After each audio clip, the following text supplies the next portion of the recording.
बिस्मिल्लाहिर्रहमानिर्रहीम।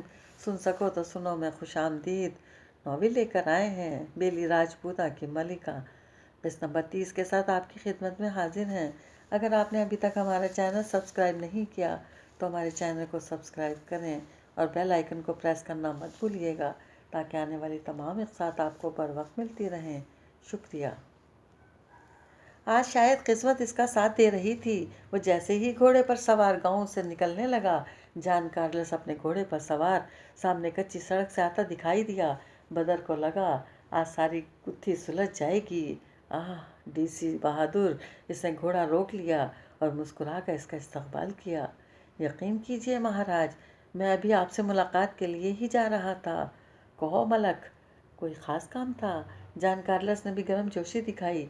वो दोनों कच्ची सड़क के वस्त में आमने सामने घोड़ों पे थे। अतराफ में बेली के दरख्त सर ऊंचा किए खड़े थे। आपको कुछ दिखाना था महाराज। इसने ज़रा की ज़रा निगाह जॉन कार्लस की पतलून में छुपी बाईं टांग पर डाली। पाँव में बूट और जुराबें थीं और ऊपर कोट और सर पर हैट। अरे वो क्या? कार्लस मुतजस्सिस हुआ। नहर में मुझे कुछ दिखाई दिया है थानेदार। ये भी फिर भरोसा नहीं, सो आपको ज़हमत दूंगा। यूँ लगता है जैसे किसी वारदात का सुराग मिल गया हो। आप मेरे साथ चलिए। वो बार बार एक चोर निगाह इसकी टांग पे डालता था। क्यों नहीं? कार्लस तैयार हो गया। अभी चलो। वो दोनों अपने घोड़े आगे पीछे नहर के करीब ले आए। कार्लस मुतलाशी निगाहों से इधर उधर देखने लगा। क्षमा कीजिए महाराज, आपको ज़हमत होगी, मगर आपको उतरना पड़ेगा। हाँ, क्यों नहीं? कार्लस हेड संभालता घोड़े से उतर आया। इसकी चाल से कुछ जाहिर तो ना होता था, मगर असल अंदाज़ा इसकी पिंडली देखकर ही किया जा सकता था। इधर आइए। बदर नहर में उतर आया और पानी में हाथ मारने लगा जैसे कुछ ढूंढ रहा हो। कार्लस मुतबज्जिज सा किनारे पे खड़ा रहा। आ जाइए महाराज, मुझे यहाँ खून नज़र आया था। यकीनन कोई लाश करीब है। इससे आगे कार्लस को कुछ कहने की ज़रूरत ना थी। अच्छा कहकर वो पानी में उतरने के लिए तैयार हो गया।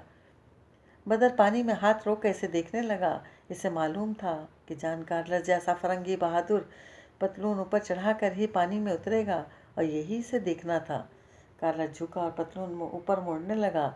दाएं पिंडली सामने आई और वह जूते उतार कर बाईं तरफ की पतलून ऊपर तय कर रहा था। बदर हाथ रोके दम साधे से देखता रहा और फिर से हैरत का शदीद झटका लगा। कार्लस की सुर्ख और सफ़ेद टांग बिल्कुल साफ थी।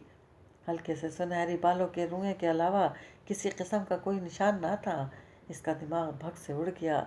फिर वो कौन था? कार्लस अब पानी में उतर रहा था। बदर को एकदम ही वो बेहद मासूम नजर आने लगा। वो तो बेकसूर ही था। भूत तो कोई और था और यकीनन अब तक गांव से भाग चुका था।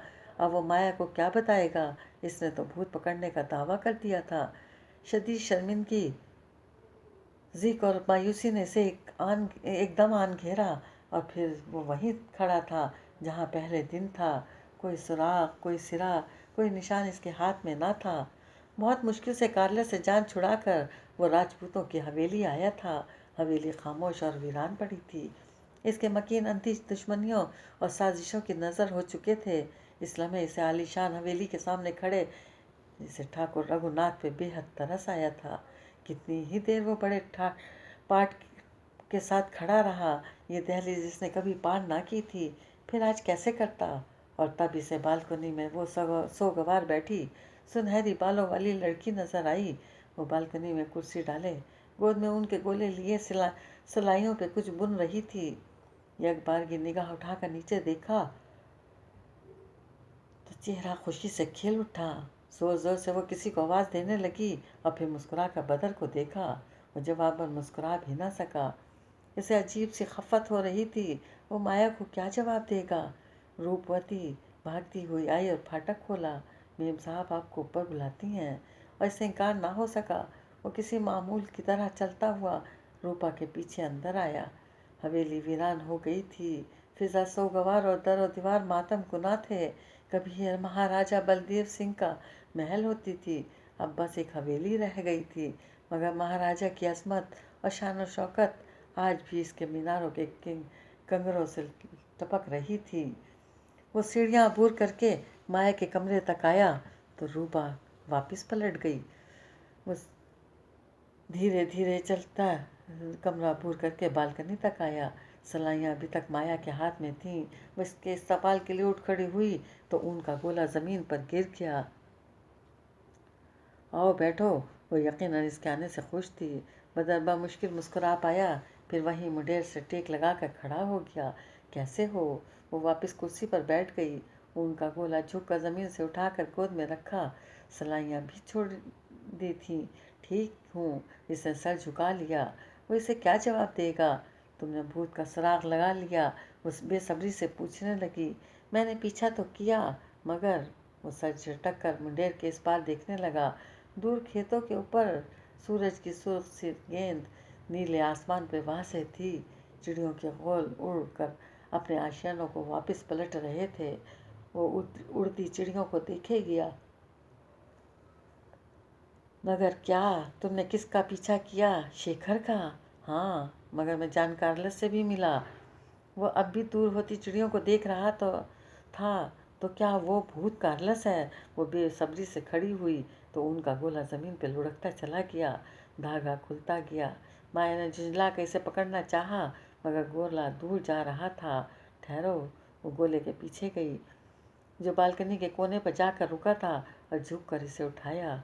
बदर गर्दन मोड़ कर इसे देखने लगा। हाँ, तुम क्या कह रहे थे? वो गोला उठाकर वापस आ रही थी और बदर भूल गया कि वो क्या कह रहा था। वो क्या कहने आया था। वो सारा दिन क्या करता रहा था। इसे सब कुछ भूल गया था। वो बस एक टिक सामने का मंजर देखे गया। माया उनका गोला उठाए इसके करीब आ रही थी। बदर ने देखा, वो लंगड़ा कर चल रही थी। दाएं पाँव पर जोर देती, बायां पाँव कदरे टेढ़ा रख कर चलती। वो वापस कुर्सी पर बैठी, गोला फिर से गोद में धरा और टांग पे टांग रख ली तो नाइटी कदरे ऊंची हो गई। इसकी बाई पिंडली झलकी, जहाँ टखने से ज़रा ऊपर पट्टी बंधी थी। वो जैसे पत्थर का होकर रह गया। हाँ, तुम क्या कह रहे थे? कौन है वो भूत? वो इसी तरह आम अंदाज में पूछ रही थी और सारी गुत्थियाँ सुलझ गई थीं। बदर, इसने पुकारा तो जैसे ख्वाब से जागा। वो भूत तुम हो माया। वो चोगापोश तुम हो। तुम जो हर रोज़ रात को जाती थी पुराने कब्रिस्तान। वो चोगा तुम्हारा है। तुम थी जिसने मंगल सिंह को मरते देखा था। इसे अगर ज़िंदगी मौका देती तो मुझे बता देता कि भूत दरअसल शेखर की मेम साहब है, मगर वो कह न सका। वो तुम थी माया। वो हमेशा से तुम ही थी। तुमने कल रात शेरों को मारा, और ये भी जानती हो कि शेखर को किसने मारा है। तुम जानती थी कि भूत ना गोपाल है और ना ही जोगी, मगर तुमने मुझे गलत रास्ते पर लगाया ताकि मैं तुम पर शक ना कर सकूं। और इस रात जब गोपाल का खून हुआ तो वो तुम थी माया जिसने नादिर शाह का जुर्म देखा था। वो तुम थी माया। इसका दिमाग अभी तक साए साए कर रहा था। इतना बड़ा धोखा। वो खामोशी से इसका कहा गया एक एक लफ्ज़ सुनती रही, फिर गहरी सांस लेकर बोली, तो तुम्हें जान कार्लस ने सब कुछ बता दिया?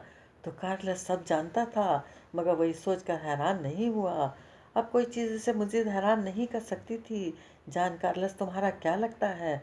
वो बोला तो इसकी आवाज़ में अजीब सी शिकस्तगी और अजनबियत थी। माया ने होले से इस्तहज़ाई या सर झटका। वो खबीज़ बुढ़ा मेरा बाप है। और वैसे देख कर रह गया। सामने खड़ी औरत कौन थी वो नहीं जानता था। वो तो कभी जान ही ना सका था। तुम कौन हो माया? तुम कौन हो?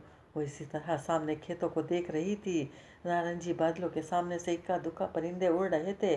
तुम क्या जानते हो मेरे बारे में बदर? वो बहुत देर बाद बोली तो आवाज़ में सदियों की थकन थी। यही कि तुम्हारा नाम माया फर्नांडिस है। तुम तुम फरंगी शहजादी हो, और तुम शेखर की मोहब्बत में हिंदुस्तान आई। माया ने आहिस्ता से चेहरा इसकी तरफ मोड़ा। ना मैं शहजादी हूँ, ना ही मैं शेखर की मोहब्बत में हिंदुस्तान आई थी, और ना मेरा नाम माया फर्नांडिस है। इसकी सुनहरी आंखों में बेपनाह थकावट थी। मैं तो लंदन के थिएटर की एक अदाकारा हूँ बदर। मैंने तो बकिंघम का शाही महल आज तक अंदर से नहीं देखा। वो फिर से सामने देखने लगी थी। मैं मैरियन जान कार्लस उर्फ मायावती कौन हूँ? हिंदुस्तान क्यों आई हूँ? यही तुमसे छुपाने के लिए मैंने तुम्हें हर मुमकिन तरीके से गलत रास्ते पर लगाया। इसलिए नहीं कि मुझे तुमसे ख़तरा था। यकीन करो, तुम मेरा कुछ ना बिगाड़ सकते थे। वो यासियत से मुस्कुराई। मदर को लगा इसकी आंखें भीगने लगी थीं, मगर सिर्फ इसलिए कि मैं जानती थी जिस दिन तुम जान जाओगे मैं तुम्हारा एतबार खो दूंगी। फिर भले तुम्हें अपनी मोहब्बत का कितना यकीन दिलाऊं, तुम कभी नहीं मानोगे कि इतने अरसे से तुम्हारे साथ अदाकारी करने वाली लड़की को वाकई तुमसे मोहब्बत है। इसने इस तरारी अंदाज में बालों में उंगलियां चलाईं, मोतियों की लड़ी से हाथ टकराया तो इसे चौंक कर इसे उंगलियों के बीच थामा और कर्ब से मुस्कुराई। मैंने बहुत छोटी उम्र में चाकू दिखाकर लंदन की एक सुनसान गली में एक अमीर और कबीर औरत से ये मोतियों की माला लूटी थी। बाद में माला तोड़कर इसे बालों में पिरो दिया। चोरियाँ, हाँ बहुत चोरियाँ की हैं मैंने। वो फिर से वही टूटी फूट बिखरी आम सी सादा सी लड़की लगने लगी थी जो इस रोज़ जंगल में दरख्त के कटे तने पर बैठकर रो रही थी। शहजादियों का नकाब जो इसने ओढ़ चढ़ा रखा था जाने किधर खो गया था। तुम मेरी कहानी सुनना चाहोगे? वो जैसे खुद पर हंसी, भीगी सी हंसी, आंखों से आंसू टूट कर चेहरे से फैलते चले गए। वो चुपचाप इसे देखे गया। इसकी समझ में नहीं आ रहा था कि सब क्या हो रहा है, मगर एक बात तय थी, इसे अब इसकी किसी आंसू का एतबार नहीं था। इसकी खामोशी पे वो खुद से कहने लगी, मेरा नाम मैरियन जान कार्लस उर्फ मायावती है। मैरियन के नाम से मेरा तस्मा हुआ था और नाम मुझे मेरे बाप जान कार्लस ने दिया था। मायावती मेरी हिंदुस्तानी माँ ने। हिंदुस्तान में फरंगियों के हिंदुस्तानी औरतों से औलादों के दो नाम होते हैं। मेरी माँ कार्लस की बीवी नहीं थी, वो सिर्फ इसकी बीवी थी। कार्लस मेरा बाप नहीं है। ये कार्लस को बहुत देर में इल्म हुआ। मेरी माँ अपने हकूक़ के लिए सारी उम्र कार्लस की मिन्नत करती रही कि वो उससे शादी कर ले अंग्रेज़ सरकार की अदालत में, मगर कार्लस ने ऐसा ना किया। फिर जब इसकी पोस्टिंग वापस बरतानिया हुई तो मुझे साथ ले गया। मेरी माँ पीछे रोती रही, बिलखती रही और फिर एड़ियाँ रगड़ रगड़ कर मर गई। इसे जिगर का सरतान था। इसने पीछे से कार्लस को बतेरे ख़त लिखे, मगर वो वापस ना आया। ना इसने मुझे मेरी माँ के हवाले किया। हालांकि फरंगियों के जुर्म में दाखिल होने वाली हर बीबी की तरह मेरी माँ भी जानती थी कि इसकी औलाद कभी इसकी नहीं रहेगी, मगर इस वक्त दौलत की हविस में वो इतनी अंधी हो गई थी कि इसने यह नज़रअंदाज कर दिया। जब कार्लस वापस आया तो इसने इसे एक आखिरी ख़त लिखा जिसमें बहुत सी गालियों के अलावा ये भी बताया कि मैं कार्लस की औलाद नहीं हूँ, बल्कि इसके एक फरंगी दोस्त की औलाद हूँ जो अक्सर हमारे घर आया करता था। इस ख़त के पहुँचने की तीसरे रोज़ मेरी माँ मर गई। तब मैं 9 बरस की थी जब कार्लस को ये इल्म हुआ और इसने मुझे एक बोझ की तरह पाला। वो मुझे दिन रात मेरी माँ के ताने देता, मगर कभी कभी इसे लगता था कि मेरी माँ ने आखिरी वक्त पे झूठ इसलिए बोला ताकि वो तंग आकर मुझे हिंदुस्तान वापस इसको दे आए। मगर फिर जब वो मेरे नए नक्श देखता तो इसे लगता मैं इसकी बेटी नहीं हूँ। इसके लिए मैं बोझ थी, बहुत बड़ा बोझ। वो मुझे बोर्डिंग में दाखिल करवा के दोबारा हिंदुस्तान चला गया। साल में एक आध बार जाने किस जज्बे के तहत मिलने आता था, पर मैं भी ना कभी जान पाई। मैं यतीमों की तरह बड़ी होती गई। ना मैं पढ़ाई में अच्छी थी, ना खेल कूद में। मेरी शक्ल में भी मामूली से ज़रा अच्छी थी। मैं गरीब लड़की थी। यहाँ तक कि वो दिन आ पहुँचा जब मेरी सर एडमिट ने से मुलाकात हुई। वो इतना कहकर चुप हो गई। नारंगी बादल शाम की गहरी नीलाहट में बिखरते जा रहे थे। इसके लबों पर मून सी मुस्कुराहट थी। वो यहाँ नहीं थी। वो कहीं बहुत दूर, बहुत पीछे थी, खोई हुई। इसकी आंखों में एक मंजर झिलमिला रहा था। स्कूल की एक राहदारी में से गुजरता वो कोट और हैट में मलबूस उधेड़ उम्र शख्स जो साथी टीचर से मसरूफ़ अंदाज में बात करता एकदम राहदारी के सिरे पर ठिठक कर रुक गया था। सर एडवर्ड थिएटर के बहुत बड़े अदाकार और हिदायतकार थे। इनकी मेरे स्कूल के एक उस्ताद से दोस्ती थी। इससे किसी काम के सिलसिले में स्कूल आए तो राहदारी में से गुजरते हुए उन्होंने मेरी आवाज़ सुनी।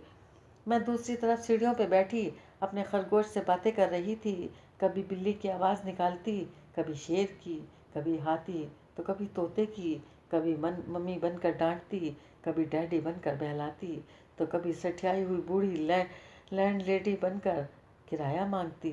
मैं खरगोश से आदतन खेल रही थी। वो भला कहाँ समझता था, मगर सर एडमिन ने समझ लिया। वो लपक कर मेरे पास आए और मुझसे पूछने लगे कि मैंने ये फ़न कहाँ से सीखा है। मैं डर गई। मैंने कहा मैं नहीं जानती। उन्होंने मुझसे मेरे बाप के मुतालिक सवालात किए तो मैंने बहुत महारत से पे दर पे झूठ बोले। वो सुनकर समझ कर चले गए और बाद में मेरे कागजात निकलवाए तो तमाम मालूमात इसके बरक्स निकली। वो वापस मेरे पास आए, गुस्सा करने नहीं बल्कि ये बताने कि मैं एक दिन थिएटर और फिल्म की एक बहुत बड़ी अदाकारा बनूंगी। और यकीन मानो मैंने इनका एतबार नहीं किया। उन्होंने मुझसे कहा कि अगर मुझे थिएटर में कभी चांस चाहिए हो तो इनके पास आ जाऊं। मैंने इनका पता ले लिया। इस वक्त मैं 14वीं बरस में थी। मुझे मालूम नहीं था कि मैं इनके पास कभी नहीं जाऊंगी। वो रुक कर होले से हंसी, फीकी मातम कुना सी हंसी। सूरज अब भी डूब रहा था। सुर्खी माइल रोशनी में बदल देख सकता था। इसकी आंखों के गोशे अभी तक भीगे थे। और और पूरे 2 बरस बाद मैं इनके थिएटर के बाहर खड़ी थी।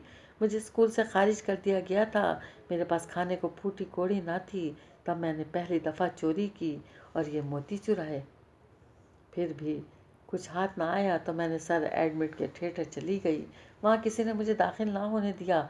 मालूम हुआ कि सर एडमिट को मरे हुए 1.5 साल हो चला था। मैंने कई महीने थिएटर और स्टूडियो के चक्कर लगाए मगर वहाँ कोई मुझे अंदर दाखिल तक ना होने देता था। कार्लस कभी वापस आया ही नहीं। मैं छोटी मोटी चोरियों पे गुजारा करती रही। फिर एक रोज़ मुझे एडगर मिला। लुई एडगर, वो फ्रांसीसी माँ का बेटा था, थिएटर का बहुत बड़ा नाम। मैं इस रोज़ इसको देखती गई थी। फिर एक दिन मैंने इसके घर तक इसका पीछा किया और रात देर तक इंतज़ार करती रही।